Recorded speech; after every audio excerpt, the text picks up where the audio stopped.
Capítulo 1. La filosofía hermética. Los labios de la sabiduría permanecen cerrados, excepto para el oído capaz de comprender. El Kybalión. Desde el antiguo Egipto han venido las enseñanzas fundamentales y secretas que tan fuertemente han influido en los sistemas filosóficos de todas las razas y de todos los pueblos durante centurias enteras. El Egipto, la patria de las pirámides y de la Esfinge, fue la cuna de la sabiduría secreta y de las doctrinas místicas. Todas las naciones han sacado las suyas de sus doctrinas esotéricas. La India, Persia, Caldea, Medea, China, Japón, Asiria, la antigua Grecia y Roma, y otros no menos importantes países, se aprovecharon libremente de las doctrinas formuladas por los hierofantes y maestros de la tierra de Isis, conocimientos que solo eran transmitidos a los que estaban preparados para participar de lo oculto. Fue también en el antiguo Egipto donde vivieron los tan grandes adeptos y maestros que nadie después ha sobrepasado y que rara vez han sido igualados en las centurias que han transcurrido desde los tiempos del gran Hermes. El Egipto fue la residencia de la gran logia de las fraternidades místicas.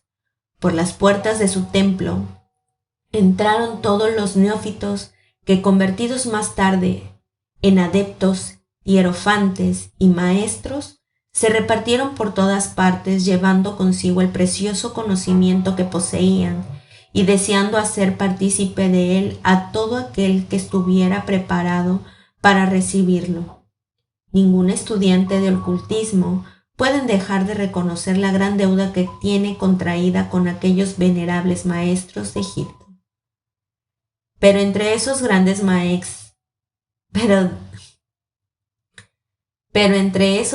maestros existió uno al que los demás proclamaron el maestro de los maestros. Este hombre, si es que puede llamarse hombre, a un ser semejante, vivió en Egipto en la más remota antigüedad y fue reconocido bajo el nombre de Hermes Trismegisto. Fue el padre de la sabiduría, el fundador de la astrología, el descubridor de la alquimia. Los detalles de su vida se han perdido para la historia, debido al inmenso espacio de tiempo transcurrido desde entonces. La fecha de su nacimiento en Egipto, en su última encarnación en este planeta, no se conoce ahora, pero se ha dicho que fue contemporáneo de las más antiguas dinastías de Egipto mucho antes de Moisés. Las autoridades en la materia lo creen contemporáneo de Abraham, y en alguna de las tradiciones judías se llega a afirmar que Abraham obtuvo muchos de los conocimientos que poseía del mismo Hermes. Después de haber transcurrido muchos años desde su muerte, la tradición afirma que vivió 300 años. Los egipcios lo deificaron e hicieron de él uno de los dioses bajo el nombre de Tot. Años después, los griegos hicieron también de él otro de sus dioses y lo llamaron Hermes, el dios de la sabiduría. Tanto los griegos como los egipcios reverenciaron su memoria durante centurias enteras, denominándole el inspirado de los dioses y añadiéndole su antiguo nombre, Trismegisto, que significa 3 veces grande. Todos estos antiguos países lo adoraron y su nombre era sinónimo de fuente de sabiduría. Aún en nuestros días usamos el término hermético en el sentido de secreto, reservado, etc. Y esto es debido a que los hermetistas habían siempre observado rigurosamente el secreto de sus enseñanzas. Si bien entonces no se conocía aquello de no echar perlas a los cerdos, ellos siguieron su norma de conducta especial que les indicaba dar leche a los niños y carne a los hombres, cuyas máximas son familiares a todos los lectores de las escrituras bíblicas, máximas que por otra parte habían sido ya usadas muchos siglos antes de la era cristiana. Y esta política de diseminar cuidadosamente la verdad ha caracterizado siempre a los hermetistas, aún en nuestros días. Las enseñanzas herméticas se encuentran en todos los países y en todas las religiones, pero nunca identificada por un país en particular ni con secta religiosa alguna. Esto es debido a la prédica que los antiguos instructores hicieron para evitar que la doctrina secreta se cristalizara en un credo. La sabiduría de esta medida salta a la vista de todos los estudiantes de historia.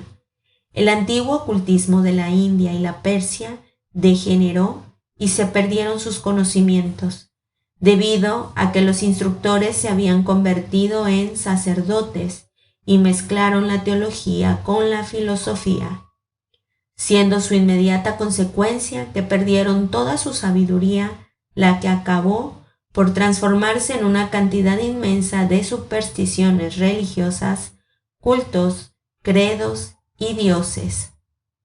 Lo mismo pasó con las enseñanzas herméticas de los gnósticos cristianos, enseñanzas que se perdieron por el tiempo de Constantino, quien mancilló la filosofía mezclándola con la teología y la iglesia cristiana.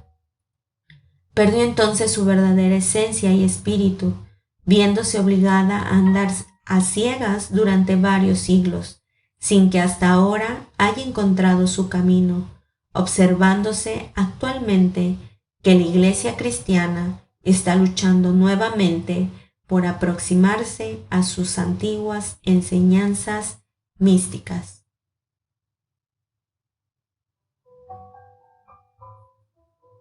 Pero siempre han existido unas cuantas almas que han conservado viva la llama, alimentándola cuidadosamente y no permitiendo que se extinguiera su luz. Y gracias a esos firmes corazones y a esas mentes de extraordinario desarrollo, tenemos aún la verdad con nosotros. Mas no se encuentra en los libros. Ella ha sido transmitida del maestro al discípulo, del iniciado al neófito, de los labios a los oídos. Si alguna vez se ha escrito algo sobre ella, su significado ha sido cuidadosamente velado en términos de astrología y alquimia, de tal manera que solo los que poseían la clave podían leerlo correctamente. Esto se hizo necesario a fin de evitar las persecuciones de los teólogos de la Edad Media, quienes luchaban contra la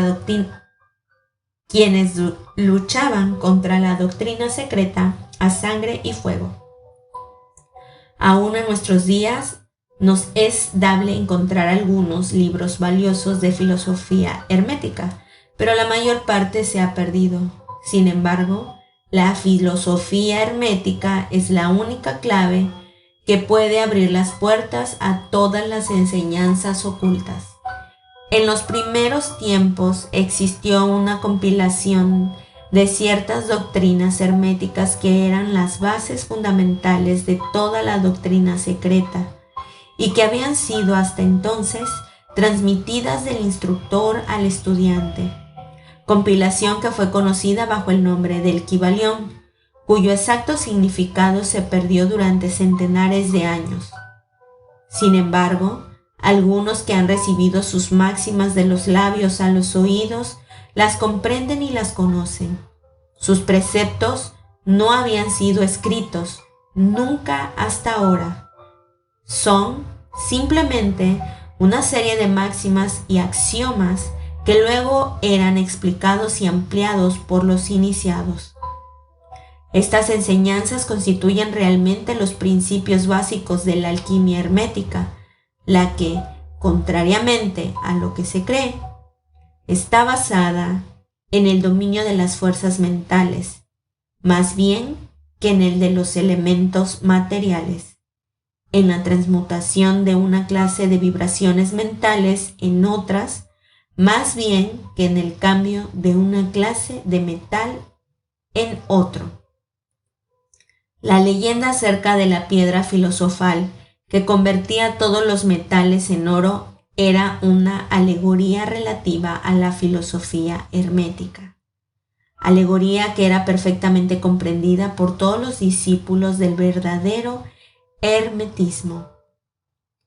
En esta obrita invitamos a nuestros estudiantes a examinar las enseñanzas herméticas, tal como fueron expuestas en el Kybalión, explicadas y ampliadas por nosotros, humildes estudiantes de las mismas, que si bien llevamos el título de iniciados, somos, sin embargo, simples discípulos a los pies de Hermes, el maestro.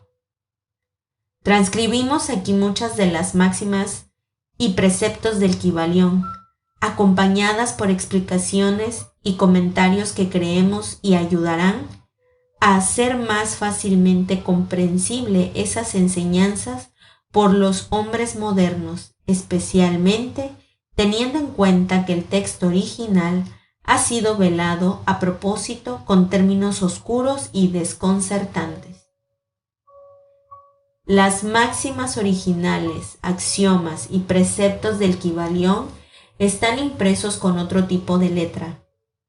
Esperamos que los lectores de esta obra sacaran tanto provecho del estudio de sus páginas como lo han sacado otros que han pasado antes por el mismo sendero que conduce a la maestría desde los tiempos de Hermes Trismegisto, el maestro de los maestros, el 3 veces grande hasta ahora. Dice el Kybalión: donde quiera que estén las huellas del maestro, allí los oídos del que está pronto para recibir sus enseñanzas se abren de par en par. Cuando el oído es capaz de oír, entonces vienen los labios que han de llenarlos con sabiduría. De manera que, de acuerdo con lo indicado, este libro solo atraerá la atención de los que están preparados para recibirlo, y recíprocamente, cuando el estudiante esté preparado para recibir la verdad, entonces este libro llegará a él. El principio hermético de causa y efecto, en su aspecto de ley de atracción, llevará a los oídos junto a los labios y el libro junto al discípulo.